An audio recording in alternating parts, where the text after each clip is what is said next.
Macro economics में पूछे गए सभी 2018 से 2023 तक के क्वेश्चंस यानी कि PYQs हम डिस्कस करने वाले हैं आज के वीडियो के अंदर, जो कि बिलोंग करते हैं NTA UGC नेट JRF के एग्ज़ाम से।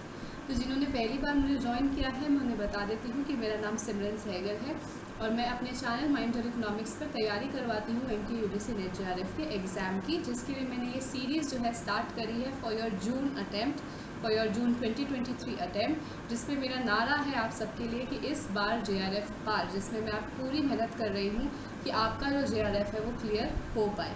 तो ये मैक्रो इकोनॉमिक्स की आज क्लास में ले रही हूँ। माइक्रो इकोनॉमिक्स की 2 वीडियोस मैं ऑलरेडी अपलोड कर चुकी हूँ, जिसमें मैंने 2018 से लेकर 2023 तक के सभी माइक्रो इकोनॉमिक्स के क्वेश्चंस विद कॉन्सेप्ट आपको करवाए हैं। तो अगर आपने वो वीडियोस मिस कर दी हैं या आपने पहली बार ही मुझे देखा है क्लासेस लेते हुए, तो आप मेरे चैनल को सब्सक्राइब कर लीजिए। जो नीचे नोटिफिकेशन का बेल आइकन है आप उसे प्रेस कर लीजिए, ताकि आने वाले किसी भी वीडियो को आप मिस आउट ना करें। और जो माइक्रो इकोनॉमिक्स की क्लासेस हैं और साथ ही में पेपर 1 की टीचिंग एप्टीट्यूड की क्लासेस भी मैं ले चुकी हूँ, तो उसे भी आप देख सकते हैं। रिसर्च एप्टीट्यूड की भी एक क्लास जो है मैं ऑलरेडी ले चुकी हूँ, उसे भी आप देख सकते हैं ऑन दिस चैनल ओनली।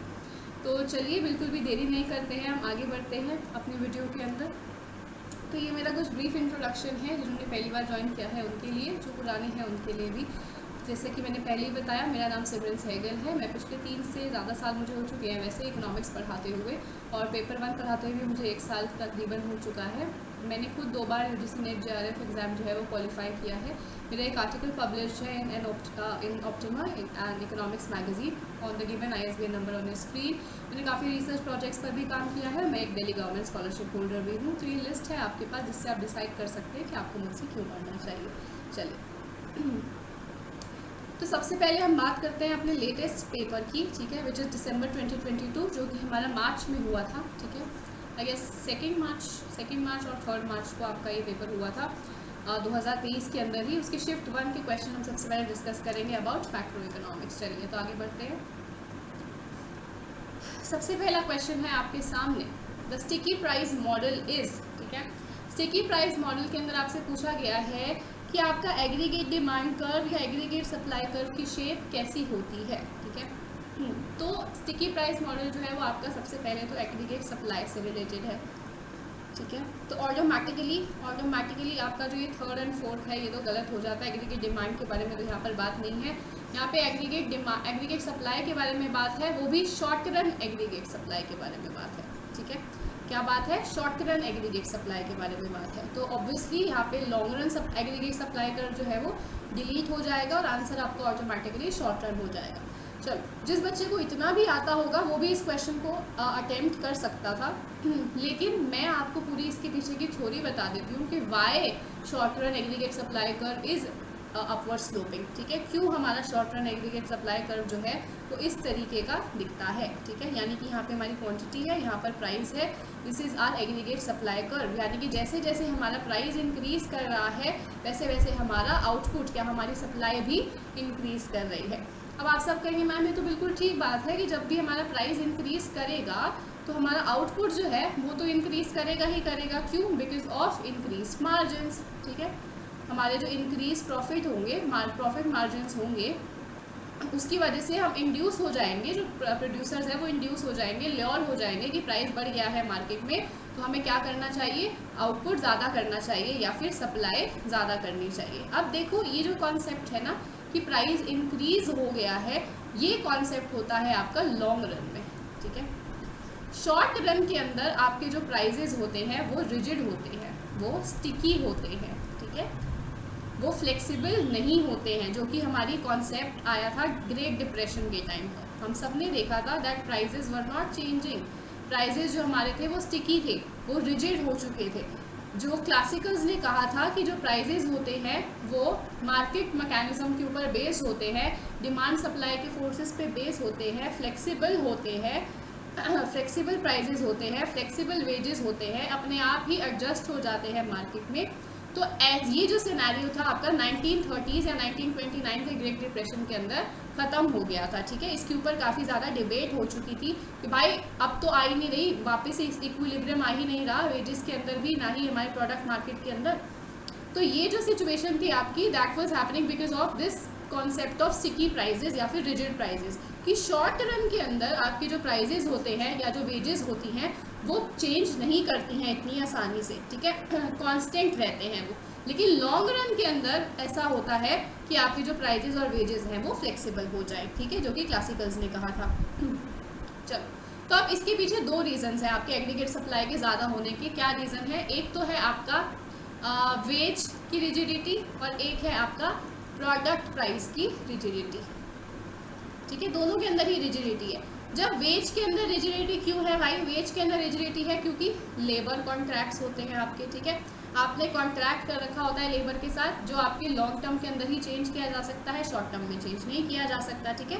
तो जो वेज आप आज दे रहे हैं वही आपको शॉर्ट रन के अंदर देनी पड़ेगी, कुछ टाइम के लिए देनी पड़ेगी, आप उसको जल्दी से एडजस्ट नहीं कर सकते एज पर द मार्केट। चलो, तो अगर आपका इस केस में प्राइस इंक्रीज कर जाता है, ठीक है, अगर आपका प्राइस इंक्रीज कर जाता है तो आपकी रियल वेज पे क्या इम्पैक्ट पड़ेगा? आपकी रियल वेज तो फॉल कर जाएगी, ठीक है। जब आपकी रियल वेज फॉल कर रही है, यानी कि आपका कॉस्ट ऑफ प्रोडक्शन जो है वो फॉल कर रहा है, तो आपके प्रॉफिट मार्जिन जो है वो इंक्रीज करेंगे कि नहीं करेंगे शॉर्ट रन के अंदर भी, और तो आप ज़्यादा एक सप्लाई करोगे, इसीलिए आपका aggregate supply curve upward sloping होता है। दूसरा रीज़न है आपका प्रोडक्ट प्राइजेस से रिलेट करके। जो आपके प्रोडक्ट प्राइजेस होते हैं वो भी शॉर्ट रन में रिजिड होते हैं, जिनको हम मेन्यू कॉस्ट कहते हैं, ठीक है।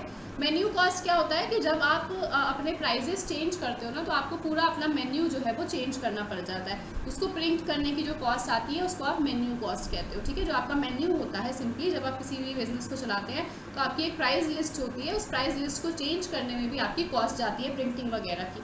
तो वो कहते हैं कि ये कॉस्ट आपको इनकर ना करनी पड़े, इसीलिए आप अपने प्राइजेस को चेंज नहीं करते हो।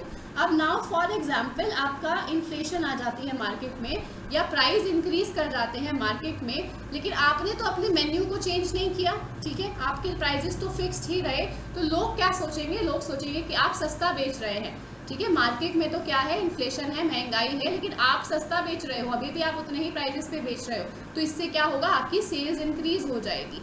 अब सेल्स इंक्रीज होगी तो आपको उसको मीट करने के लिए अपना आउटपुट भी इंक्रीज करना पड़ेगा, तो आपकी एग्रीगेट सप्लाई बढ़ जाएगी, ठीक है। तो यही दोनों रीजंस होते हैं कि आपका जो short run aggregate supply curve होता है वो अपवर्ड होता है, because of the labour contracts and the menu cost. Okay, तो आगे बढ़ते हैं नेक्स्ट क्वेश्चन की तरफ। Macro economics distinguishes between real economy and, very simple question, monetary economy, ठीक है। जिसको हम बात करते हैं रियल इकोनॉमी क्या होती है? आपकी physical economy, physical goods and services से जो रिलेटेड होती है, फिजिकल गुड्स एंड सर्विसेज, जिसको हम रियल फ्लो भी कहते हैं, है ना। एक होता है आपका मॉनेटरी इकोनॉमी, मॉनेटरी इकोनॉमी जो आपके मनी से रिलेटेड होती है, ठीक है, जो आप जिसको आप नॉमिनल फ्लो भी कह देते हो, ठीक है। तो दो तरीके की आपकी इकोनॉमीज है, एक मॉनेटरी इकोनॉमी जहाँ पे आपका मनी चलता है, एक आपकी रियल इकोनॉमी जहाँ पे आपका वाटर सिस्टम चलता है, ठीक है, गुड्स एंड सर्विसेज जहाँ पे ट्रांजैक्ट होते हैं। चलो, तो आपका आंसर सेकंड हो जाना था, वेरी सिंपल क्वेश्चन। आगे बढ़ते हैं। In accelerator theory capital output ratio is assumed to be, ठीक है। जो एक्सेलरेटर थ्योरी है आपकी, देखो आप दो थ्योरीज है आपकी, एक थ्योरी है आपकी मल्टीप्लायर, इनफैक्ट तीन थ्योरीज है, चलो मैं तीन बता देती हूँ आपको इसी से, एक क्वेश्चन से। एक है आपकी मल्टीप्लायर की थ्योरी, एक है आपकी एक्सेलरेटर की थ्योरी।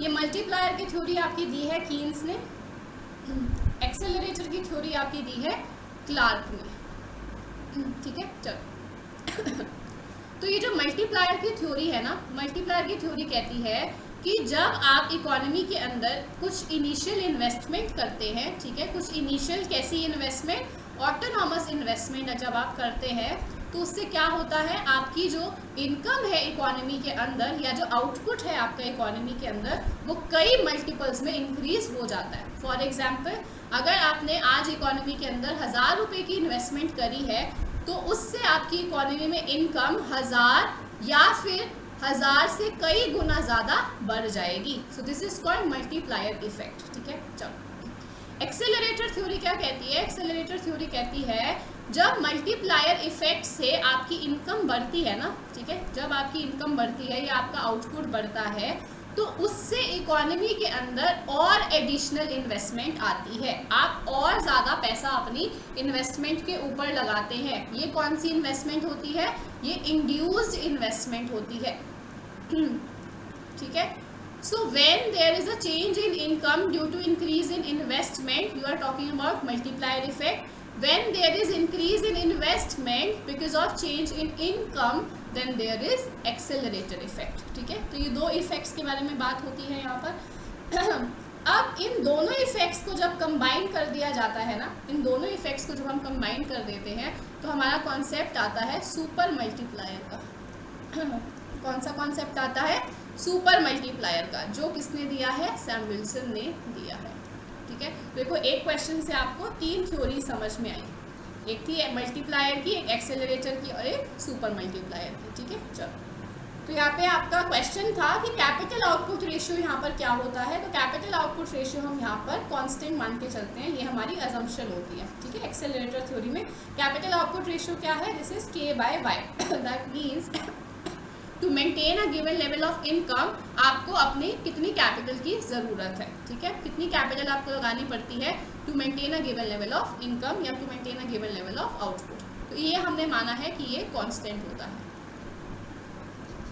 चलो तो फोर्थ आपका आंसर आ जाएगा। आगे बढ़ते हैं।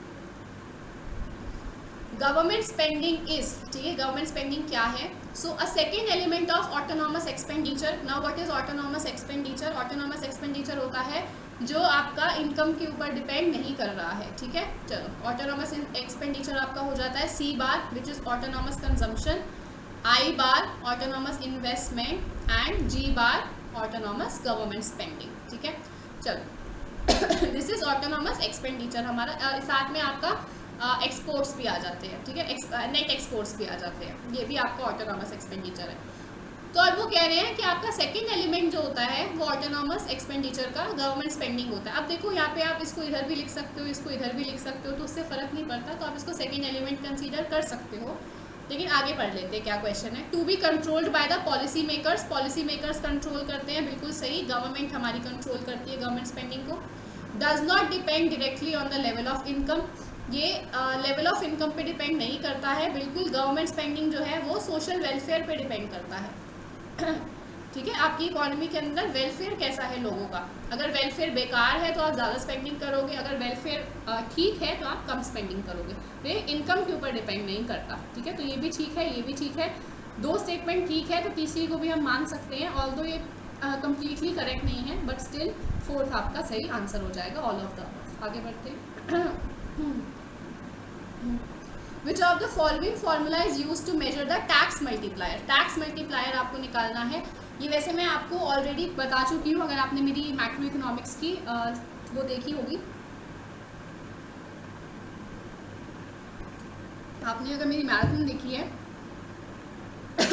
मैक्रो इकोनॉमिक्स की, तो उसके अंदर मैंने आपको अलग अलग सारे मल्टीप्लायर्स निकालना सिखाया था। ठीक है, अभी भी सिखाऊंगी फिर से, आगे क्वेश्चन आएगा, शायद आज ही आएगा, नहीं तो कल के वीडियो के अंदर आएगा, क्योंकि दो पार्ट्स में रहेगी मैक्रो इकोनॉमिक्स की क्लास भी आपकी। तो अभी मैं टैक्स मल्टीप्लायर सिखा देती हूँ इस क्वेश्चन के लिए कि कैसे निकलता है। तो देखो y इज इक्वल्स टू क्या होता है? C plus I plus G plus NX। ठीक है, this is your aggregate demand, this is your aggregate supply. ठीक है, एग्रीगेट डिमांड एग्रीगेट सप्लाई होते हैं इक्विलिब्रियम पे। चलो y is equals to C bar plus CY plus G plus NX। ठीक है, ये क्या है आपका? दिस इसको मैं YD कह देती हूँ, जो आपकी डिस्पोजेबल इनकम है, ये आपका MPC है, ये autonomous consumption, government spending, net exports. चलो एक आपका I भी है बीच में, investment. y is equals to C bar plus CY minus T plus G plus I plus NX। ठीक है, ये भी आपको दे दिया।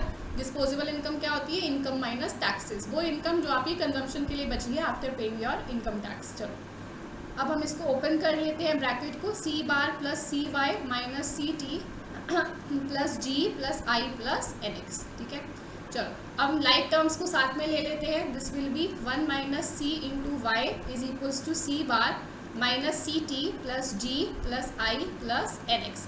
अब हमें क्या निकालना है? Tax multiplier, not government multiplier. Tax multiplier कैसे निकलेगा अब आपका देखिए, del y by del T, ठीक है। जब आप del Y by del T करेंगे तो आपको आपका टैक्स मल्टीप्लायर मिल जाएगा, ठीक है। चलो फिर इसको करके देखते हैं हम फटाफट से।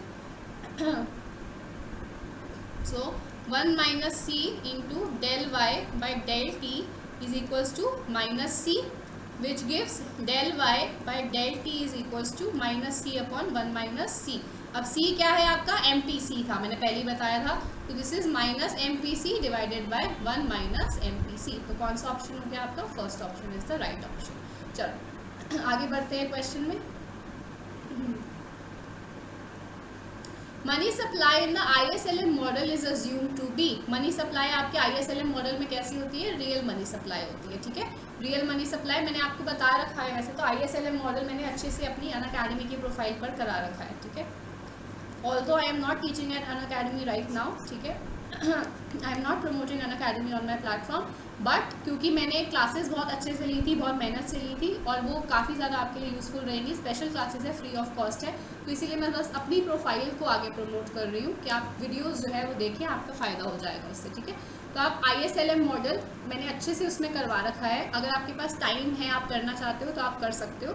सिमरन सहगल आप सर्च करेंगे अनअकैडमी पर की ऐप पर जाकर, तो आपको मेरी प्रोफाइल दिखेगी, वहाँ पे आप स्पेशल क्लासेस में सर्च कीजिएगा, ISLM मॉडल आपको मिलेगा। 2 या 3 क्लासेस मिलेंगी, उसके अंदर मैंने अच्छे से करवाया था, ठीक है।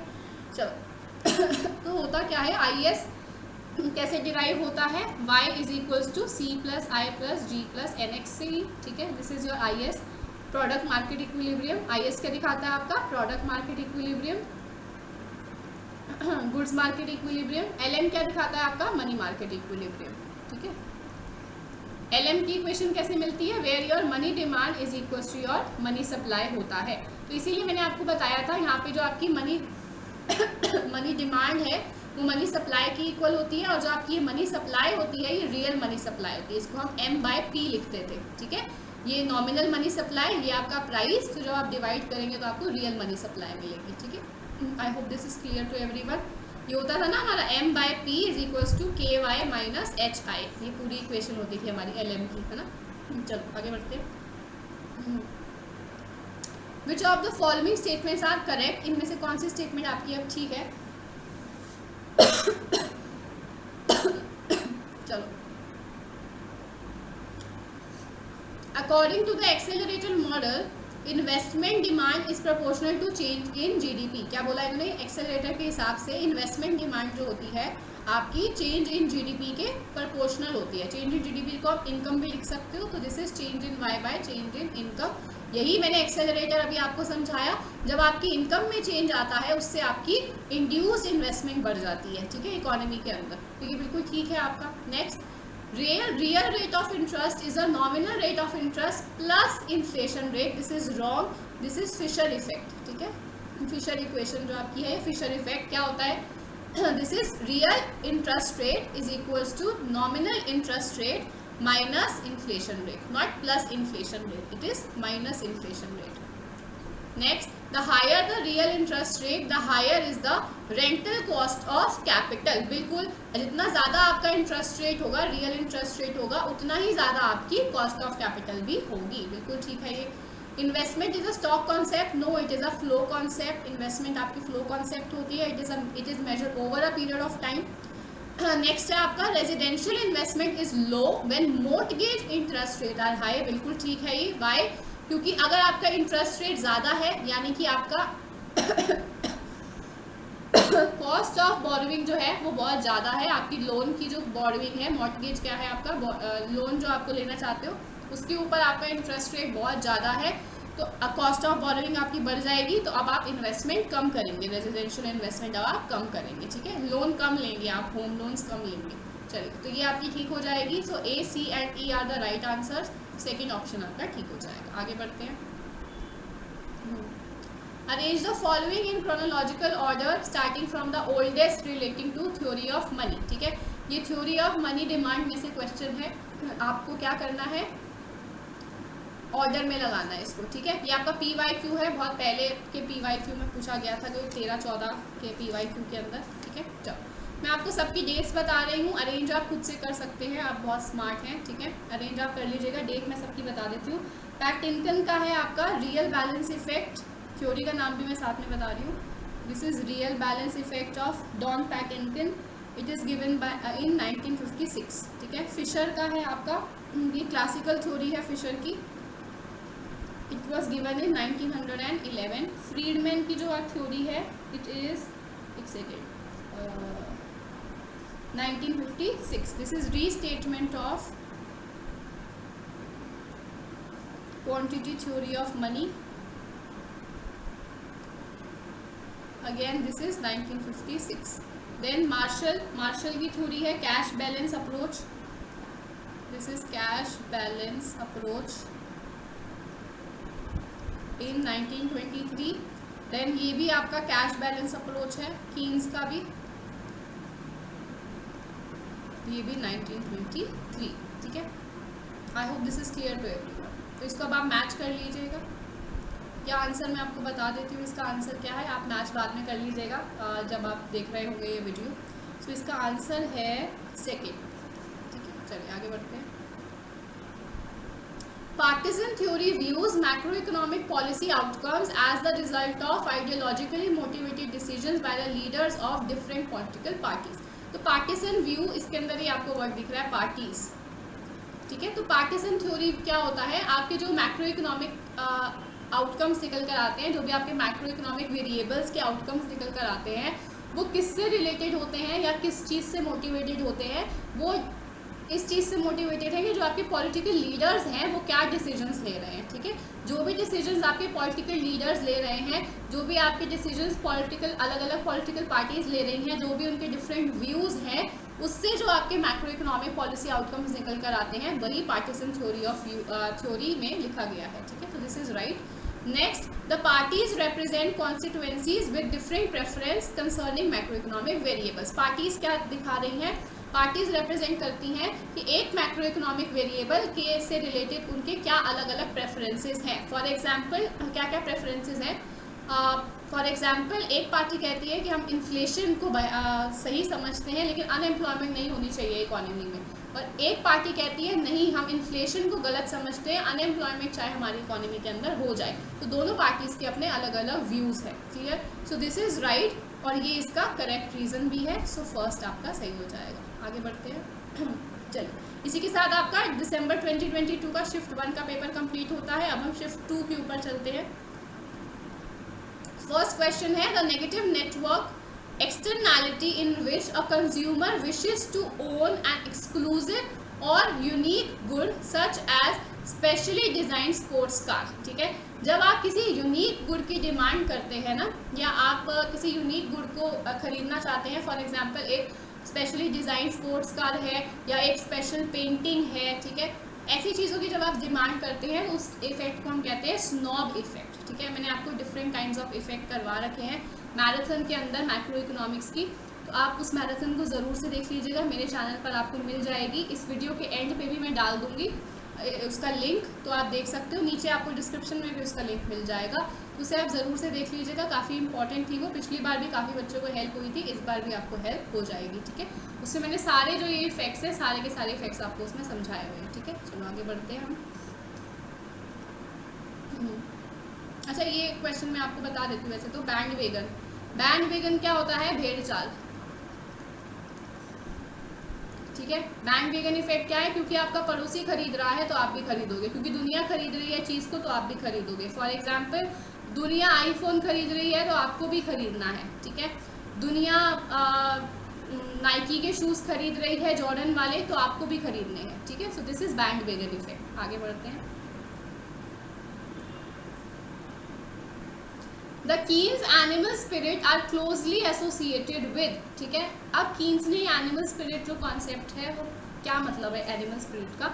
एनिमल स्पिरिट होता है आपका अगेन सेम भेड़ चाल। ठीक है, एनिमल स्पिरिट क्या है, भेड़ चाल। अब एनिमल स्पिरिट में वो क्या कहते हैं कि जब भी आपको कोई फाइनेंशियल डिसीजन लेना होता है ना, जब भी आपको कोई फाइनेंशियल डिसीजन लेना होता है, तो कई आपके जो कंज्यूमर्स हैं या जो फाइनेंशियल डिसीजन मेकर्स हैं वो बहुत ही हेस्टी डिसीजन ले जाते हैं दूसरों के बेसिस पे। दूसरों को देखते हैं वो कुछ भी डिसीजन लेते हुए और उसके अकॉर्डिंगली ही वो डिसीजन ले लेते हैं, इररिस्पेक्टिव ऑफ कि रियलिटी में क्या उनको डिसीजन लेना चाहिए था, क्या रैशनल चॉइस होती, ठीक है। दैट मीन्स एनिमल स्पिरिट में वो इरैशनल डिसीजन मेकिंग कर रहे हैं, इरैशनल डिसीजन मेकिंग कर रहे हैं सिर्फ दूसरों को देखते हुए, ठीक है। चलो, तो ये रिलेटेड है आपका करंट इन्वेस्टमेंट से, करंट इन्वेस्टमेंट से रिलेटेड है। आगे बढ़ते हैं। चेन वेटेड इंडेक्स इज, अब चेन वेटेड इंडेक्स क्या है आपका, सिंपली देखो, जब आपकी इकोनॉमी में इन्फ्लेशन होती है ना, इन्फ्लेशन का क्या मतलब होता है, इन्फ्लेशन का मतलब होता है rise in general price level in the economy,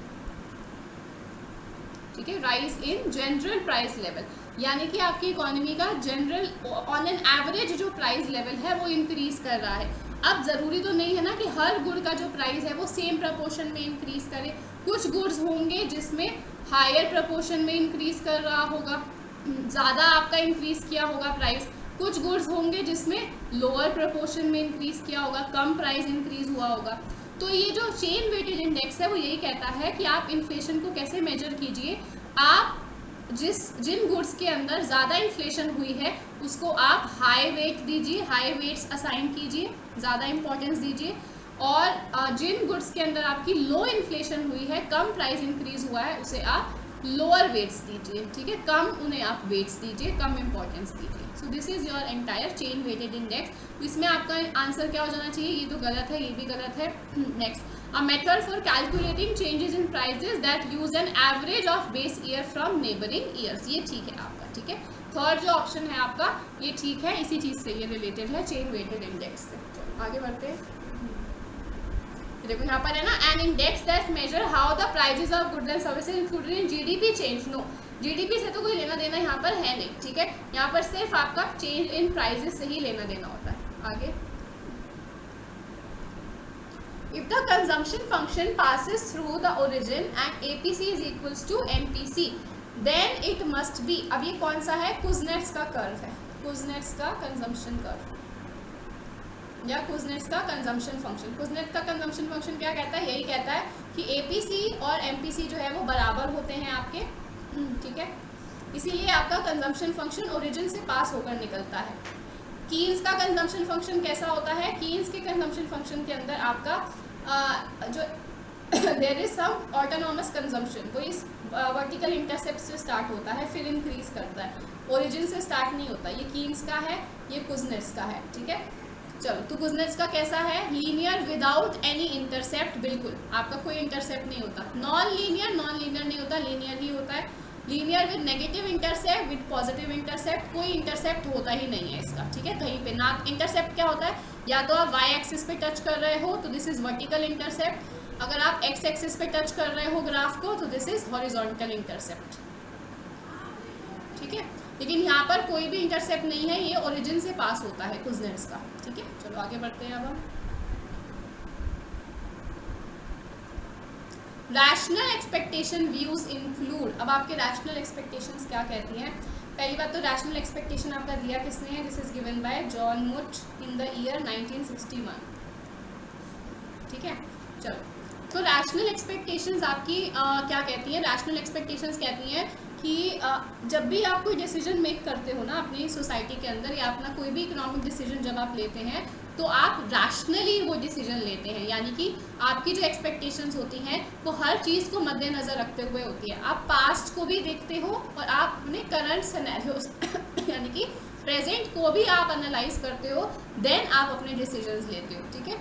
और यहाँ पर आपके ऑन एन एवरेज आपके कुछ एरर्स हो सकते हैं, लेकिन वो जो एरर्स हैं आपकी, उनके होने की प्रोबेबिलिटी बहुत ही ज़्यादा मिनिमम होती है, ठीक है। चलो next, the market clearing rational expectations do not approach to the Phillips curve, तो आपकी जो रैशनल एक्सपेक्टेशंस होती है ना, ये फिलिप्स कर्व को अप्रोच नहीं करती हैं। दिस इज एक सेकेंड, आपका क्या होना चाहिए इसमें, हाँ, so this is the market clearing rational expectations do not approach to the Phillips curve. तो आपको पता होगा फिलिप्स कर्व जो है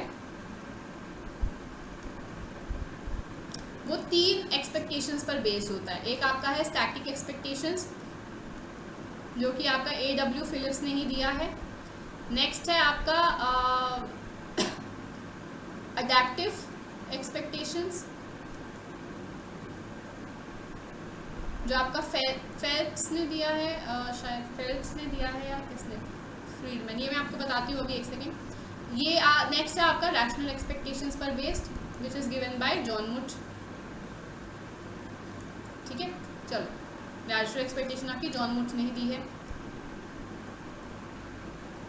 चलो, तो ये 3 चीज़ों पर बेस्ड है आपका फिलिप्स कर्व। फिलिप्स कर्व के 3 मतलब आपके वर्जन्स हैं। तो ये आपका गलत लिखा हुआ है, डू नॉट, ये वही चीज़ होगी। 99% आपका पॉसिबिलिटी होती है कि अगर आपका कोई भी एक्सट्रीम वर्ड लिखा हो ना, जैसे नॉट लिखा हो या नो लिखा हो या जस्ट लिखा हो या ईच लिखा हो या ओनली लिखा हो, फ्यू लिखा हो, ठीक है, ऐसे जो भी एक्सट्रीम केसेस होते हैं ना, अगर ऐसे वर्ड्स आपको अपनी स्टेटमेंट में दिख जाए तो उस स्टेटमेंट को आपको ध्यान से पढ़ना होता है। वो स्टेटमेंट 99% आपकी फॉल्स होती है, ये मेरा एक्सपीरियंस कहता है। ठीक है, लेकिन ये 1% का एरर जो है, 1% का एरर हमेशा रहता है। ये पिछली क्लास में प्रूव भी हो चुका है। ठीक है, जो रिसर्च एप्टीट्यूड की मैंने क्लास ली है, अगर आपने नहीं देखी है तो इस क्लास के बाद आप ज़रूर से देख लीजिएगा, इंपॉर्टेंट है वो। उसके अंदर ये प्रूव भी हो गया है, ये 1% एरर वाली चीज़। ठीक है, तो इसको आपको ध्यान रखना है। Next, this is wrong. Rational expectation as a theory of expectation, बिल्कुल थ्योरी ऑफ एक्सपेक्टेशन ही है ये आपकी। नेक्स्ट है आपका an emphasis on the credibility of the policy makers, तो पॉलिसी मेकर्स की क्रेडिबिलिटी के ऊपर ही ध्यान दिया जाता है, बिल्कुल ठीक है। Preference for policy making rules rather than discretion, no, यहाँ पे पॉलिसी मेकिंग रूल्स को नहीं दिया जाती प्रेफरेंस, आपकी डिस्क्रिशन को ही ज़्यादा प्रेफरेंस दी जाती है। This is wrong. Generally insist that markets do not clear rapidly, ठीक है, ये बिल्कुल यही सोचते हैं कि आपकी जो एक सेकेंड, मैंने क्या बोला, generally insist that markets do not clear rapidly, no, ये फिर से डू नॉट वाली चीज़ आई है आपकी। ठीक है, सो दिस इज फॉल्स। ये अज्यूम करते हैं कि आपकी मार्केट जो है वो रैपिडली हो जाती है clear. A preference for policy making rules rather than discretion, so this is right, this is right, क्योंकि अभी हमने देखा था पॉलिसी मेकर्स की क्रेडिबिलिटी के ऊपर विश्वास होता है, तो यहाँ पर भी आपकी पॉलिसी मेकिंग पर ही ज़्यादा ध्यान दिया जाता है, ना कि आपकी डिस्क्रिशन के ऊपर। Clear, so your answer must be B C D, first is the right answer. चलो आगे बढ़ते हैं। Arrange the following in chronological order, अब इसको आप क्रोनोलॉजी में लगा लीजिएगा, मैं डेट्स आपको बता रही हूँ। This is by Keynes 1936, Keynes ने दिया था ये आपका। ठीक है, multiplier by IRF Kahn, this is 1931, this is 1776, this is 1911, this is 1929, 1930। ठीक है, ग्रेट डिप्रेशन। तो इसको अब आप ऑर्डर में लगा लीजिएगा, वैसे आंसर मैं आपको बता देती हूँ, आंसर इज फर्स्ट। चलो आगे बढ़ते हैं। IS curve is negatively sloped because an increase in interest rate reduces planned investment spending and therefore reduces the equilibrium level of income। अब देखो आपका जो IS curve होता है ना, वो negatively sloped होता है। यहाँ पे हम लेते हैं इंटरेस्ट रेट, यहाँ पे हम लेते हैं हमारा आउटपुट या फिर इनकम। चलो, तो अब यहाँ पे वो क्या दिखा रहा है, जब आपका इंटरेस्ट रेट मानो इतना था, I1 था, तो आपका आउटपुट वॉज Y1। ठीक है, मैं यहाँ पे बना देती हूँ थोड़ा बड़ा करके। This is your interest rate, this is your output, this is your IS curve. अगर मैं एक इनिशियल पोजीशन ले लेती हूँ, यहाँ पर I1 आपका इंटरेस्ट रेट था, जिस पे आपका आउटपुट Y1 आप प्रोड्यूस कर रहे थे। ठीक है, अगर बाय चांस आपका इंटरेस्ट रेट मार्केट में इंक्रीज हो जाता है, ठीक है, तो जब आपका market rate of interest increase करेगा तो अब आपकी इन्वेस्टमेंट मार्केट में कम हो जाएगी, because there is an inverse relationship. आपकी कॉस्ट ऑफ बोरोइंग जो है वो इंक्रीज कर जाएगी, तो इन्वेस्टमेंट आपकी फॉल कर जाएगी। जब और हमें पता है कि y is equals to c plus I plus G plus N X होता है, तो जब i फॉल करेगा तो y भी फॉल कर जाएगा। तो automatically when your interest rate will increase from I1 to I2, your output will fall from Y1 to Y2 because of fall in investment. ठीक है, तो इसीलिए आपका ये वाला ठीक हो जाएगा।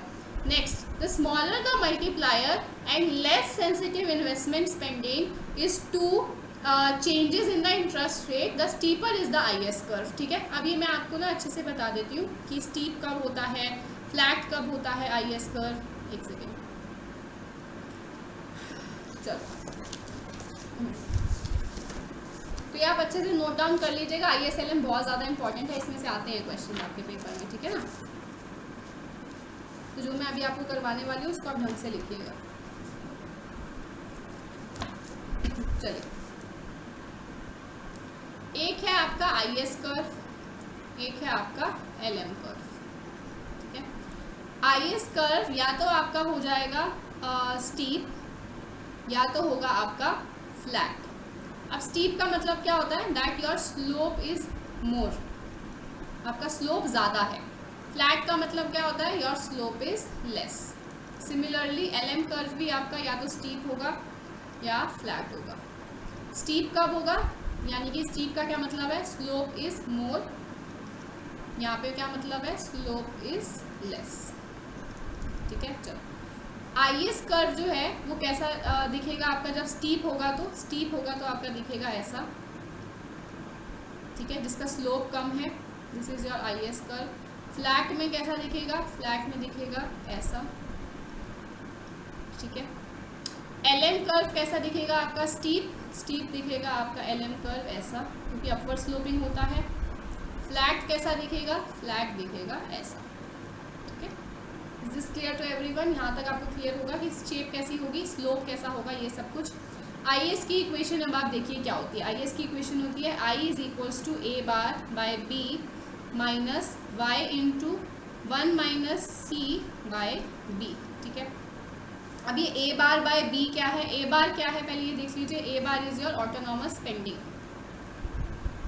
दिस इज ऑटोनॉमस स्पेंडिंग, यानी कि आपका वही जो मैंने अभी बताया था, C bar, I bar, G bar, NX बार। ठीक है, यही है आपका ऑटोनॉमस स्पेंडिंग। B क्या है, this is interest sensitivity of investment. क्या है, interest sensitivity of investment. Y क्या है, Y आपका इनकम है, आउटपुट है। I क्या है, इंटरेस्ट रेट है। C क्या है, C आपका MPC है। ठीक है, B क्या है, B वही जो मैंने अभी आपको बताया, इंटरेस्ट सेंसिटिविटी ऑफ इन्वेस्टमेंट है। ठीक है, ये आपका IS की इक्वेशन है। चलो, तो IS कर्व आपका स्टीप कब होगा, ये मोर कब होगा, तो देखो I is equals to A bar by B minus Y into 1 minus C by B। तो ये जो पोर्शन है ना, दिस इज द इंटरसेप्ट, ये आपका इंटरसेप्ट है या कांस्टेंट टर्म है आपकी इक्वेशन की। ये आपका स्लोप कोएफिशिएंट है, ये है आपका स्लोप ऑफ IS है 1 माइनस C बाय B। अब देखो ये जो आपका स्लोप है ये ज़्यादा कब होगा, ये ज़्यादा तब होगा जब ये कम होगा, ठीक है, या फिर ये ज़्यादा होगा। ठीक है, समझ में आया, या तो ये कम होगा या तो ये ज़्यादा होगा, या फिर ये इंडिविजुअली कम होगा। समझ में आ रहा है आपको अच्छे से या नहीं आ रहा? ठीक है, चलो, तो इसका मतलब when your B will be less, interest sensitivity of investment जब आपकी कम होगी। नेक्स्ट आपका क्या है, 1 माइनस C क्या हो गया आपका MPS। 1 माइनस क्या होता है MPC plus MPS is equals to 1, तो MPC will be equal MPS will be equals to 1 minus MPC। ठीक है, तो 1 माइनस C, तो ये MPS है। MPS आपका ज़्यादा होगा तो स्लोप ज़्यादा होगा, या फिर आपका C कम होगा। ठीक है, यानी कि आपका MPC कम होगा। समझ में आई ये चीज़ आपको अच्छे से? चलो नेक्स्ट, फ्लैट यानी कि आपका स्लोप कम कब होगा, स्लोप कम होगा जब आपका ये डिनोमिनेटर ज़्यादा होगा, न्यूमरेटर कम होगा, या फिर ये C की वैल्यू ज़्यादा होगी। तो बिल्कुल उल्टा हो जाएगा, B ज़्यादा, 1 माइनस C कम और C ज़्यादा। समझ में आ गया ये अच्छे से आपको? IS का क्लियर है सबको अच्छे से? चलो अब मैं आपको उसका बता देती हूँ। प्लस एक और होता है आपका अल्फा G मल्टीप्लायर। ठीक है, एक और है अल्फा G मल्टीप्लायर। ठीक है, अल्फा G मल्टीप्लायर क्या है, ये पूरी वैल्यू आपकी, ये जो 1 minus C divided by B है, यही आपका मल्टीप्लायर की वैल्यू होती है। तो अल्फा G मल्टीप्लायर जब आपका मोर होगा, जब जितना ज़्यादा आपका मल्टीप्लायर होगा उतना ज़्यादा फ्लैट होगा आपका IS कर्व, जितना ये लेस होगा उतना आपका स्टीप होगा IS कर्व। ठीक है, I hope this is clear, ये आपने लिख लिया होगा अच्छे से। यहाँ पे भी लिख लीजिए alpha G multiplier is less, यहाँ पे लिख लीजिए alpha G multiplier is more. Clear? चलो नेक्स्ट है आपका LM कर्व। LM कर्व के लिए मुझे थोड़ा सा वो करना पड़ेगा, इरेज करना पड़ेगा। ओ शिट, ये तो सारा इरेज हो गया। चलो कोई बात नहीं, इसको हम कंट्रोल। ओके, तो हम देखते हैं कि पूरी इक्वेशन हमें दोबारा से एक बार लिखनी पड़ेगी। IS का लिख लेते हैं फटाफट से। IS आपका या तो स्टीप होगा या फिर फ्लैट होगा। स्टीप कब कब होगा, जब आपका slope will be less, slope आपका मोर होगा जब, ठीक है, स्लोप आपका मोर होगा। फ्लैट कब होगा? जब स्लोप आपका लेस होगा। तो स्लोप ज़्यादा कब होगा? 1 minus C divided by B आपका स्लोप था। ज़्यादा कब होगा ये? जब ये कम होगा या फिर ये ज़्यादा होगा, ठीक है। So when your B will be less, 1 minus C will be more, C will be less and alpha G multiply will be less, ठीक है। चलो नेक्स्ट है आपका फ्लैट। फ्लैट कब होगा? When your B will be more, 1 minus C will be less, C will be more and alpha G multiply will be more, ठीक है। चलो नेक्स्ट इज आपका एल एम कर्व। तो एल एम कर्व की आपकी क्या है equation? This is I is equals to K by L Y minus M S by P L, M S P into L, ठीक है। चलो सो आई और वाई तो वही सेम है, इनकम एंड इंटरेस्ट रेट। के क्या है? के is your income sensitivity of money demand. L क्या है? This is interest sensitivity of money demand. चलो तो ये क्या है? दिस इज योर इंटरसेप्ट या फिर आपकी constant term in your equation.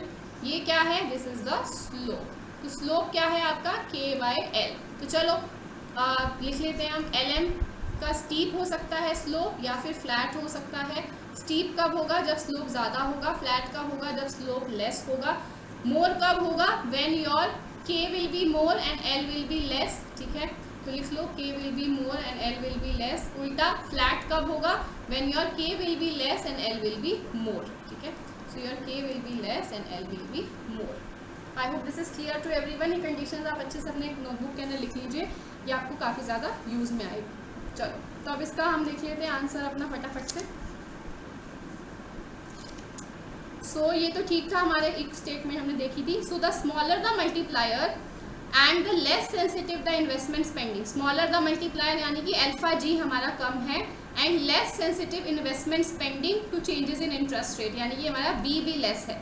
तो हमारा आई एस कर्व स्टीप होगा। तो देखो यहाँ पे अल्फा जी भी लेस है, बी भी लेस है, तो स्टीप होगा आई एस। तो ये स्टेटमेंट भी हमारी ठीक है, यानी कि बोथ स्टेटमेंट्स आर राइट। इससे आपके बहुत क्वेश्चन सॉल्व होंगे, ये आप मार्क कर लीजिए मेरे वर्ड्स, ठीक है। बहुत ज़्यादा ये आपका हेल्पफुल होगा आपके पेपर के अंदर डेफिनेटली।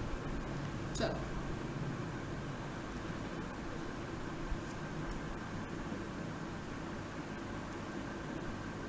चलिए, तो इसी के साथ हमारा शिफ्ट 2 भी कंप्लीट हो चुका है 2022 का। अब हम दिसंबर 2021 एंड जून 2022 का जो कंबाइंड पेपर था उसको डिस्कस करने वाले हैं। चलो first question is in the context of the transaction demand for money the square root rule, ठीक है। स्क्वायर रूट रूल जो है आपका किसने दिया है? ये बॉमल-टॉबिन ने दिया है, ठीक है। It is given bye Baumol-Tobin. And the original transaction demand for money किसने दिया है? कीन्स ने दिया है, ठीक है। चलो सो बॉमल-टॉबिन का मॉडल क्या है? स्क्वायर रूट वाला मॉडल है। यहाँ पर इन्होंने कुछ ऐसी इक्वेशन अपनी दी है, ठीक है, जहाँ पर इन्होंने कहा है जो आपकी ट्रांजैक्शन डिमांड फॉर मनी जो है वो इनकम से डायरेक्टली प्रोपोर्शनल होती है, ठीक है। It depends upon income positively, और ये इंटरेस्ट रेट से नेगेटिवली प्रोपोर्शनल होती है, ठीक है, इन्वर्सली रिलेटेड होती है। और जो प्रोपोर्शनेट चेंज होता है ना वो लेस दैन प्रोपोर्शनेट चेंज होता है, यानी कि अगर आपके इनकम के अंदर कुछ चेंज आया है तो ट्रांजैक्शन डिमांड में उस इनकम के चेंज से कम चेंज आएगा। फॉर एग्जांपल अगर इनकम में 200 का चेंज है तो ट्रांजैक्शन डिमांड के अंदर सिर्फ 50 का ही चेंज आएगा या आपका 100 का ही चेंज आएगा, ठीक है, यानी कि 200 से कम का चेंज आएगा हमेशा। इसी तरीके से इंटरेस्ट रेट के साथ भी सेम ही है। चलो तो this is given bye Baumol-Tobin. आगे बढ़ते हैं।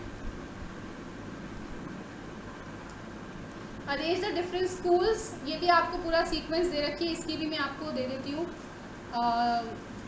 डेट्स दे देती हूँ, आप अरेंज कर लीजिएगा, आंसर मैं बता दूंगी। This is 17th to 18th century के बीच में।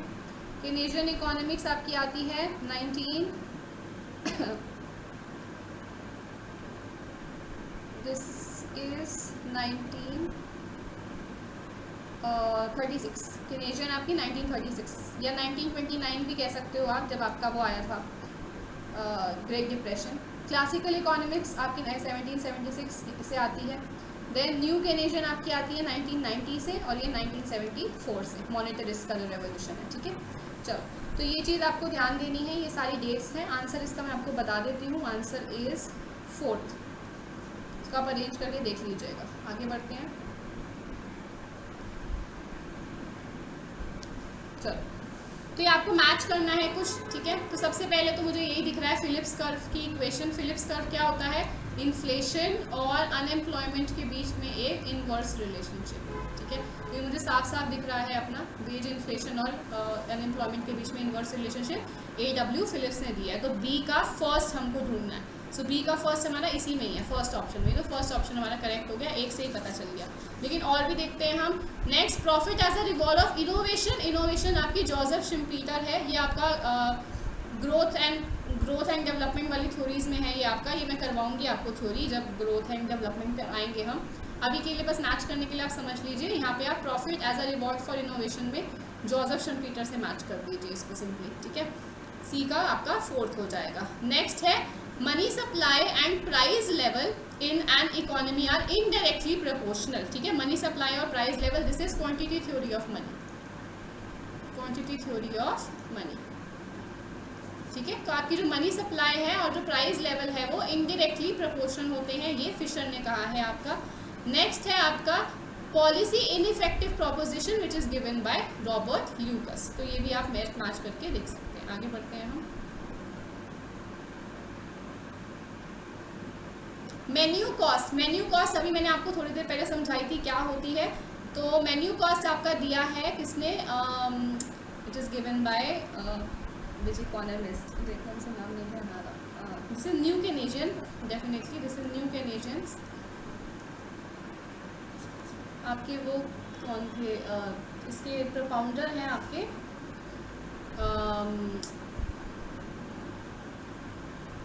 अभी मैं आपको बताती हूँ, जैसे एकदम से मुझे स्ट्राइक करेगा तो मैं आगे जाकर आपको बताऊंगी। आंसर इसका न्यू केनेजियन ही है, मेन्यू कॉस्ट न्यू केनेजियन से करी थी। आगे मुझे ध्यान आएगा तो मैं आपको बताती हूँ प्रोपाउंडर का नाम, अभी एकदम से स्ट्राइक नहीं कर रहा है मुझे। आगे क्वेश्चन की तरफ बढ़ते हैं। Real and nominal income is calculated respectively at, ठीक है। रियल इनकम और नॉमिनल इनकम, तो रियल इनकम आपकी कैलकुलेट होती है बेस ईयर के प्राइस पे, यानी कि कांस्टेंट ईयर के प्राइस पे। नॉमिनल इनकम आपकी होती है करंट ईयर के प्राइस पे मेंशन्ड, ठीक है। चलो, so this is base year, constant and current, तो आपका सेकंड ऑप्शन ठीक हो जाएगा। तो आगे बढ़ते हैं। The irrelevance of money for real variables in the classical system is called, ठीक है। जो हम कहते हैं ना कि रियल वेरिएबल्स जो हैं उसके अंदर मनी की इररेलेवेंस होती है, मनी से उस पर इम्पैक्ट नहीं पड़ता, real variables remain constant in the classical system, उसको हम क्या कहते हैं? This is known as your monetary neutrality, ठीक है। दिस इज मॉनेटरी न्यूट्रलिटी, जिसको हम क्लासिकल डाइकोटमी भी कह देते हैं, है ना। आगे बढ़ते हैं। नेक्स्ट, ISLM से अगेन आपका एक क्वेश्चन आ गया है। So LM schedule slope upward, ये अभी मैंने बताया अपवर्ड ही होता है। LM schedule will shift to the left with increase in no, it will shift to the right. जब आपका मनी सप्लाई इंक्रीज होती है तो LM राइट वर्ड शिफ्ट करता है। LM schedule gives equilibrium in the money market, money market में ही होता है। IS schedule will shift to the left when there is increase in government expenditure, no it will shift to right, ठीक है। Right shift करेगा अगर G बढ़ेगा तो। IS schedule will shift to the right when taxes are reduce, ये ठीक है। जब आपके टैक्सेस कम हो जाते हैं तो आपकी इनकम बढ़ती है, ठीक है। इसीलिए आपका IS शेड्यूल जो है वो राइट वर्ड शिफ्ट होता है, तो ये ठीक है। तो कौन कौन से ठीक हुए हमारे? First, third and E। So this is A, C and E, A, C and E, first option आपका ठीक होगा। तो आगे बढ़ते हैं। हाँ, repeated question so many times, repeated so many times, बहुत बार ये आपका रिपीट हुआ है। पिछले 2-3 सालों में ही लगातार ये क्वेश्चन इतनी बार रिपीट हो गया है, ठीक है। तो ये काफ़ी इंपॉर्टेंट है आपके लिए। ये चारों आपकी कंजम्पशन थ्योरीज हैं, ठीक है, कंजम्पशन हाइपोथेसिस है। इनके ईयर्स और इनके आपको ईयर्स भी और साथ में आपको इनके ऑथर्स भी जो हैं आपके, वो आपको ध्यान रखते हैं, ठीक है। काफ़ी इंपॉर्टेंट है आपके लिए। चलो, तो एब्सोल्यूट किसने दिया है? Absolute is given by Keynes, relative is given by Duesenberry, permanent income hypothesis is given by your Milton Friedman, then life cycle is by Modigliani. ठीक है, चलो, सो इसको हम देख लेते हैं क्या आया, सेकेंड, थर्ड, फर्स्ट, फोर्थ। तो सेकेंड, थर्ड, फर्स्ट, फोर्थ आपका ये वाला। ठीक है, चलो आगे बढ़ते हैं। So this was a new question for us. वैसे ये 11th 12th के अंदर आपका आता है, नेशनल इनकम से रिलेटेड है ये आपका, conversion of national income aggregates. ठीक है, वैसे यूजीसी नेट में मैंने कभी देखा नहीं ऐसा क्वेश्चन, पहली बार ये क्वेश्चन आया है आपका, तो इसको आप न्यू क्वेश्चन कह सकते, न्यू क्वेश्चन या न्यू टॉपिक में डाल सकते हो कि ऐसा क्वेश्चन भी आपको आ सकता है। ठीक है, चलो, तो यहाँ पर आपको दिया है कि एनडीपी एट एफसी निकालिए। ठीक है, एनडीपी एट एफसी आपको निकालना है, आपको जीडीपी एट एमपी दिया है और आपको एनडीपी एट एफसी निकालना है। चलो, सो ग्रॉस से नेट में आपको जाना है, ग्रॉस से नेट में आप माइनस डेप्रिसिएशन करते हैं, डोमेस्टिक से डोमेस्टिक ही है तो यानी कि कोई चेंज नहीं आएगा। मार्केट प्राइस से आपको फैक्टर कॉस्ट में जाना है तो आपको प्लस नेट इनडायरेक्ट टैक्सेस करने माइनस नेट इनडायरेक्ट टैक्सेस करने पड़ेंगे, क्योंकि market price is inclusive of all the taxes, तो आपको अब माइनस करना पड़ेगा। ठीक है, चलो तो कर देते हैं simply, this will B 27,654 minus 2847 minus 2160। तो इसको जब आप सॉल्व करेंगे आपका आंसर आ जाएगा, मैं आंसर बता देती हूँ, आंसर इज सेकेंड। ठीक है, 22,647। I hope this is clear to everyone. तो इसका सिंपल सा कॉन्सेप्ट है, ग्रॉस से नेट में जाना है तो माइनस डेप्रिसिएशन, नेट से ग्रॉस में आना है तो प्लस डेप्रिसिएशन, डोमेस्टिक से नेशनल में जाना है तो plus NFIA net factor income from abroad, national से डोमेस्टिक में जाना है तो माइनस NFIA, अगर आपको मार्केट प्राइस से फैक्टर कॉस्ट में जाना है तो minus NIT net indirect taxes, अगर FC से MP में जाना है तो प्लस NIT। ठीक है, चलिए आगे बढ़ते हैं। इसी के साथ हमारा ये वाला पेपर भी कंप्लीट हो जाता है। अब हमारा आता है दिसंबर 2020 एंड जून 2021 का पेपर, तो इसको भी हम डिस्कस कर लेंगे।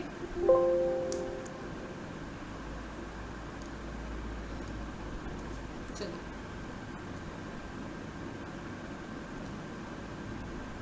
What type of relationship the Phillips curve postulate between rate of unemployment and increase in money wages? वही सेम, इन्फ्लेशन और अनएम्प्लॉयमेंट के बीच में कैसा रिलेशनशिप होता है? इनवर्स रिलेशनशिप होता है। ठीक है, चलो, कॉन्सेप्ट ऑफ मनी इल्यूजन किसने दिया? तो मनी इल्यूजन का कॉन्सेप्ट मिल्टन फ्रीडमैन ने दिया। ठीक है, तो ये बिल्कुल डायरेक्ट आपका theory question, fact based question. Which one of the following correctly describe the super multiplier? देखो आ गया क्वेश्चन आपका सुपर मल्टीप्लायर, तो इसमें क्या था? Multiplier plus accelerator. ठीक है, चलो, तो यहाँ पर आपका आ जाएगा third option, interaction between multiplier and accelerator. चलो आगे बढ़ते हैं। हाँ, ये क्वेश्चन आपके पास है, इसमें क्या बोला? आपको कुछ डेटा दिया गया है, equilibrium level of national income निकालना है। तो इक्विलिब्रियम आपका मैक्रो इकोनॉमिक इक्विलिब्रियम का होता है, where your AD is equals to AS। AD क्या है? C plus I plus G plus NX is equals to your Y। तो C की वैल्यू आपको यहाँ पर कितनी दी है? C नहीं दिया है, S दे रखा है आपको, तो C आप डिराइव कर लीजिए। C क्या होता है? Y minus S is equals to C। ठीक है, क्योंकि कंजम्पशन प्लस सेविंग आपकी इनकम होती है, तो इनकम माइनस सेविंग आपकी कंजम्पशन हो जाएगी। ठीक है, चलो, तो इसका आ जाएगा आपका सीधा सीधा 150 प्लस 0.65। ठीक है, चलो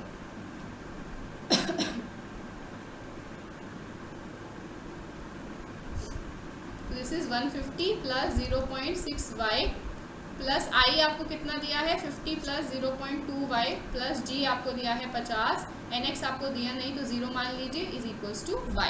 चलो, तो लाइक टर्म्स को हम एक तरफ कर लेंगे, 0.6, 0.2, 0.8 इधर जाके माइनस हो जाएगा तो 0.2y आ जाएगा, equals to 150 plus 50 plus 50 that means 250।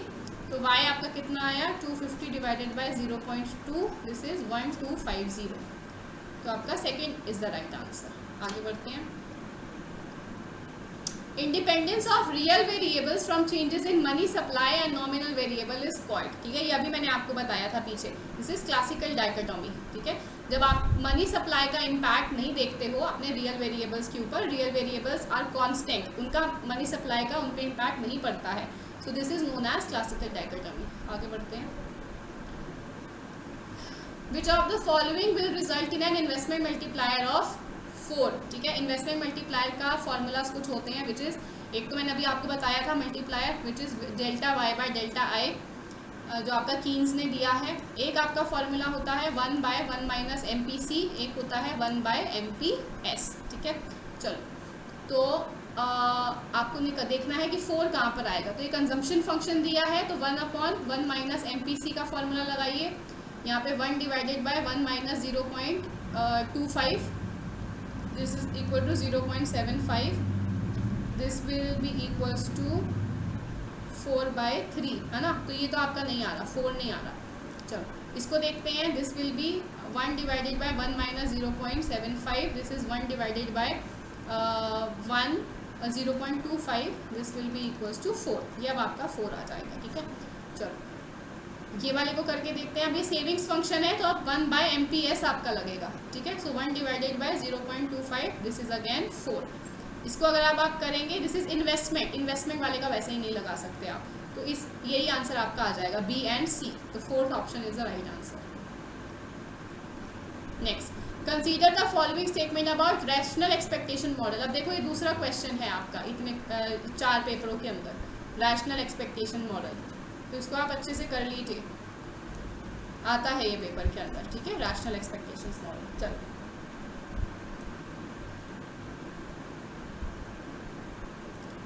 So monetary policy can not affect output and employment. ये हमारा ये जो है तो ये ठीक है, आपका मॉनेटरी पॉलिसी जो है वो आपके आउटपुट एंड एम्प्लॉयमेंट को इम्पैक्ट नहीं करती है। Next, unanticipated changes will not affect real variables in the very short run. No, so this is wrong. आपके जो अनएंटिसिपेटेड चेंजेस हैं वही तो इम्पैक्ट करेंगे शॉर्ट रन में, एंटिसिपेटेड तो करेंगे ही नहीं। जिनको आपने पहले से ही सोच लिया है, जो आपको चेंजेस पता ही हैं, उनके अकॉर्डिंगली तो आप एडजस्ट कर लोगे ना, तो आपके वेरिएबल्स कैसे चेंज होंगे। लेकिन जो अनएंटिसिपेटेड चेंजेस हैं वही आपके रियल वेरिएबल्स में चेंज लाएंगे। ठीक है, this is wrong. There is, देखो अगेन यहाँ पे नॉट था ना, तो 99% रूल। चलो, there is equilibrium in the markets, तो there is equilibrium in the market, ये तो ठीक है आपका।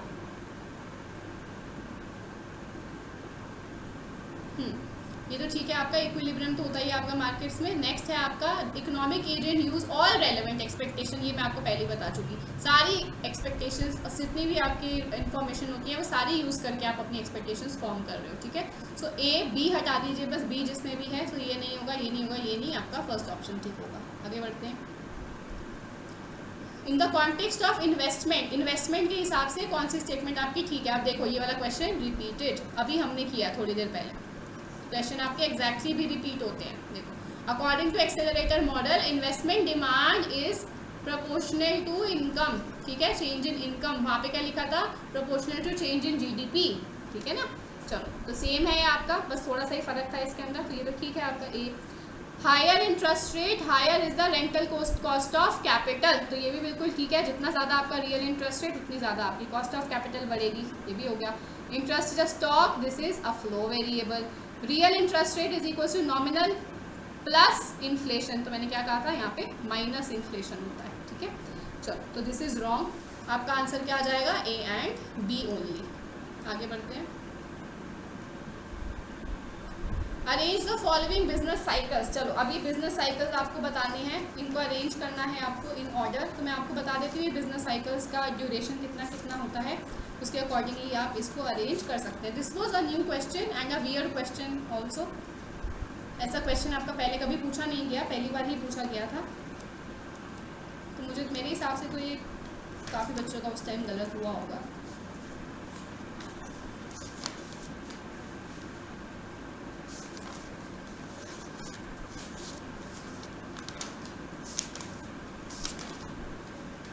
चलिए, सो कॉन्ड्रेटिव आपकी होती हैं, कॉन्ड्रेटिव है आपकी 48 to 60 ईयर्स। किचन साइकिल जो आपकी है this is 3 years. Jugular cycle जो आपकी है this is 10 years. Kuznets cycle जो आपकी है दिस इज़ 15 to 20 ईयर्स। ठीक है, तो इसको अब आप अरेंज कर लीजिएगा जैसा भी आपको बोला गया, असेंडिंग में या डिसेंडिंग में। असेंडिंग में बोला है, अरेंज कर लीजिएगा। मैं आपको आंसर बता देती हूँ, आंसर इज सेकेंड। चलो आगे बढ़ते हैं। चलो इसी के साथ हमारा ये पेपर भी कंप्लीट होता है। देखो मैक्रो के क्वेश्चंस बहुत ज़्यादा नहीं पूछे जाते हैं आपसे, जो मैंने अंदाज़ा लगाया है अपना करते हुए, आपको माइक्रो के ज़्यादा क्वेश्चंस, जैसे 12 क्वेश्चन, 12 से 13 क्वेश्चन आपको माइक्रो के पूछे जाते हैं। मैक्रो के आपको 7 से 8 क्वेश्चंस पूछे जाते हैं, ठीक है, 7 से 8 क्वेश्चन आपको मैक्रो के आएंगे। चलो तो आगे बढ़ते हैं हम। What is the value of the equilibrium level of income for the data given below for an economy? Again equilibrium level of income कैसे निकलती है? AD is equals to AS, so C plus I plus G plus NX is equals to Y. C कितना दिया है आपको 50 plus 0.5 YD क्या है? Disposable income, यानी कि Y माइनस T आपको करना पड़ेगा। T कितना दिया है? 0.2 दिया है आपको। चलो तो 0.2 Y आ जाएगा, प्लस आपका इन्वेस्टमेंट प्लस आपकी गवर्नमेंट और नेट एक्सपोर्ट आपको कुछ दिया नहीं है तो 0 मानेंगे इज इक्वल्स टू वाई। चलो 50 plus 100 150, 150 plus 30 180, 180 plus 0.8 into 0.8, this will be 8 8 जा 48, this will be 0.48 Y is equals to y. Like terms एक साथ, तो this will be 180 is equals to y minus 0.48 y. Sorry 8 8 64 होता है, not 48, 8 8 64, so this will be 0.64. 180 is equals to 0.36 y, ठीक है। So y will be equals to 180 divided by 0.36, which will be equals to 1000 divided by 2, this is 500, ठीक है। तो सी आपका ठीक हो जाएगा आंसर। आगे बढ़ते हैं। Growth in infrastructure is consider as an prerequisite for stepping up GDP growth. अगर आपको जीडीपी ज़्यादा ग्रो करना है तो इंफ्रास्ट्रक्चर में भी ग्रोथ होनी चाहिए, this is very right. It is vitally important to increase capital formation. Capital formation आपकी होगी, कैपिटल फॉर्मेशन क्या होता है? Change in capital stock of economy, change in physical capital stock, change in physical capital stock of economy. तो कैसे physical capital stock बढ़ेगा आपका? Infrastructure में ही तो इन्वेस्टमेंट करके होगा। तो both statements are right. Sorry कहाँ गया, ये रहा, नॉट करेक्ट आर करेक्ट, तो सी आपका ठीक हो जाएगा, ठीक है। चलो आगे बढ़ते हैं, ये आगे पीछे कर देते हैं ना कभी भी ऑप्शन, इसलिए। चलो arrange the following in chronological order, तो ये वही है। रैशनल एक्सपेक्टेशन आपका 1961, देन केनेजियन आपकी आती है 1929 के आसपास, देन आपकी क्लासिकल आती है 1776, मॉनेटरिज्म आपका आता है 1974। अब इसको आप अरेंज कर सकते हैं, आंसर इज डी, ठीक है, डी आपका ठीक आंसर है। आगे बढ़ते हैं। GDP expressed in terms of current price, ये मैंने आपको अभी बता रखा है। करंट प्राइस पे जो होता है ये नॉमिनल होता है, ठीक है, और कांस्टेंट प्राइजेस पे जो होता है वो रियल होता है, ठीक है। चलो सो nominal GDP must be the right answer, simple question. Again repeated question, मैंने कहा ना ये बहुत बार रिपीट हुआ है पिछले 2-3 सालों के अंदर। सेम क्वेश्चन है। परमानेंट इनकम हाइपोथेसिस आपकी Friedman, relative Duesenberry, absolute Keynes, life cycle Modigliani. इसको अब आप मैच कर लीजिएगा, वेरी सिंपल क्वेश्चन। आगे, which of the following represent national income identity, तो ये मैं बता ही चुकी national income. y is equals to C plus I plus G plus N X. N X क्या है आपका? एक्सपोर्ट माइनस इम्पोर्ट, ठीक है। तो ये देख लो कौन सा है, तो सी वाला आ जाएगा आपका, सी आ जाएगा, ओनली सी, बी बाकी गलत है। यहाँ पे आपका इम्पोर्ट नहीं है, गवर्नमेंट स्पेंडिंग नहीं है, यहाँ पे आपकी सेविंग दे दी, ये तो होता ही नहीं, यहाँ पे आपको एक्सपोर्ट नहीं दिया, ठीक है। तो ये भी गलत है, ये भी गलत है, ये भी गलत है, only C is the right.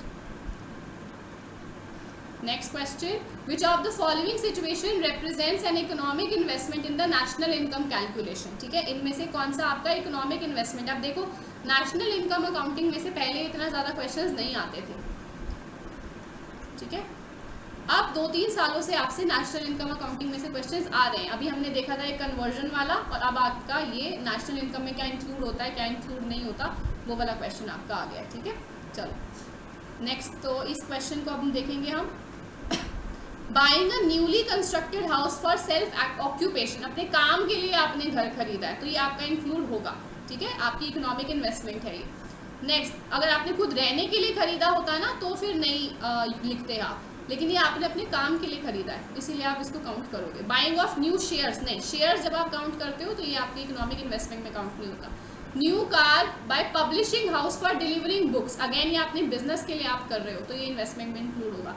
Buying a new car for house hold, house hold यानी कि आप अपने काम के लिए कंजम्पशन एक्सपेंडिचर के लिए आप कर रहे हो तो ये इंक्लूड नहीं होगा। सो ए एंड सी आपका सिर्फ सही आंसर होगा, D is the right answer. आगे बढ़ते हैं। चलो गवर्नमेंट मल्टीप्लायर अभी आपसे पूछ रहे हैं, पहले मैंने आपको टैक्स मल्टीप्लायर सिखाया था, अब मैं आपको गवर्नमेंट मल्टीप्लायर सिखाती हूँ, ठीक है, कैसे निकलता है government multiplier. So this will be y is equals to C plus I plus D plus N X, ठीक है।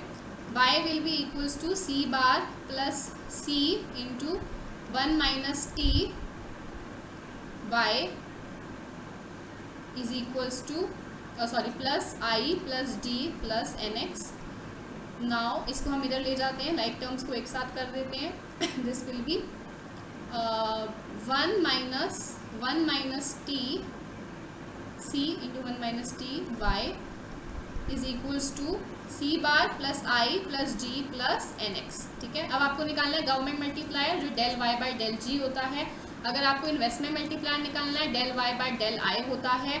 अगर आपको टैक्स मल्टीप्लायर निकालना है तो del Y by del T होता है, ठीक है। चलो अब निकाल लेते हैं। This will be 1 minus C into 1 minus T into में del Y by del G is equals to 1। So del Y by del G कितना आएगा 1 divided by 1 minus C into 1 minus T. तो कौन सा हो गया, ए ऑप्शन आपका ठीक है, ठीक है। नहीं ये गलत है, दिस इज रॉन्ग, ये है आपका 1 divided by 1 minus C into 1 minus T, ठीक है, ए नहीं डी ऑप्शन सही होगा। IS and LM curve analysis explain, IS और LM कौन से मार्केट में इक्विलिब्रियम, अभी मैंने बताया था ये गुड्स मार्केट या प्रोडक्ट मार्केट, LM आपका मनी मार्केट, ठीक है। So product market and money market, A and B should be the right answer. देखो IS LM भी कितना इंपॉर्टेंट है, अभी तक इसके 3 क्वेश्चन आ गए हैं, हमने 5 पेपर सॉल्व किया और 3 क्वेश्चन इसके आए हैं, ठीक है, यानी कि 3 पेपर्स में इसके क्वेश्चन था। सो IS LM काफ़ी इंपॉर्टेंट है। अब जब हम बाकी के क्वेश्चन नेक्स्ट वीडियो में जब डिस्कस करेंगे उसके अंदर भी IS LM के क्वेश्चन है, तो इसको आप अच्छे से कर लीजिएगा। मैंने आपको रेफरेंस दे दिया है, मेरी अनअकैडमी के प्रोफाइल पे आप जाएंगे, नीचे आपको लिंक मिल जाएगा, उसमें फ्री ऑफ कॉस्ट मैंने करवा रखा IS LM मॉडल पूरा, उसे आप देख लीजिएगा। चलिए, तो thank you so much everyone for being in this video. I hope आपको अच्छी लगी होगी वीडियो, आपके लिए काफ़ी ज़्यादा इंसाइटफुल हुई होगी, आपको चीज़ें नई भी समझ में आई, जो नहीं आई होंगी कभी आज आ गई होंगी। तो अगर आपको वीडियो अच्छी लगी है तो एक लाइक ज़रूर कर दीजिएगा, अपने फ्रेंड्स एंड फैमिली के साथ शेयर ज़रूर कर दीजिएगा, क्योंकि बहुत ज़्यादा मेहनत लग रही है वीडियोज़ बनाने में, उतना ज़्यादा रिस्पॉन्स नहीं आ रहा है। तो आप शेयर कीजिए अपने फ्रेंड्स एंड फैमिली के साथ, और मेरे चैनल को सब्सक्राइब कर लीजिए और नीचे जो बेल आइकन है उसे प्रेस कर लीजिए अगर आप मेरी आने वाली किसी भी नेक्स्ट वीडियो को मिस नहीं करना चाहते, क्योंकि इसका सेकंड पार्ट जो है वो भी मैं आप जल्दी ही पोस्ट करने वाली हूँ, कल ही मैं पोस्ट कर दूँगी, तो अब वो मिस ना कर दें आप, इसलिए आप सब्सक्राइब ज़रूर कर दीजिएगा। आप मेरे टेलीग्राम चैनल को ज्वाइन कर लीजिए अगर आपको इसका PDF चाहिए या किसी भी वीडियो का PDF चाहिए। माइंडेड इकोनॉमिक्स के नाम से ही मेरा टेलीग्राम चैनल है, मुझे इंस्टाग्राम पर भी फॉलो कर सकते हैं, मुझे ईमेल भी लिख सकते हैं अगर आप किसी पर्सनल इंक्वायरी के बारे में बात करनी है तो चलिए फिर अब नेक्स्ट वीडियो में हम मिलते हैं, तब तक के लिए stay healthy wealthy and nerdy and do not forget to mind your economics. Thank you so much.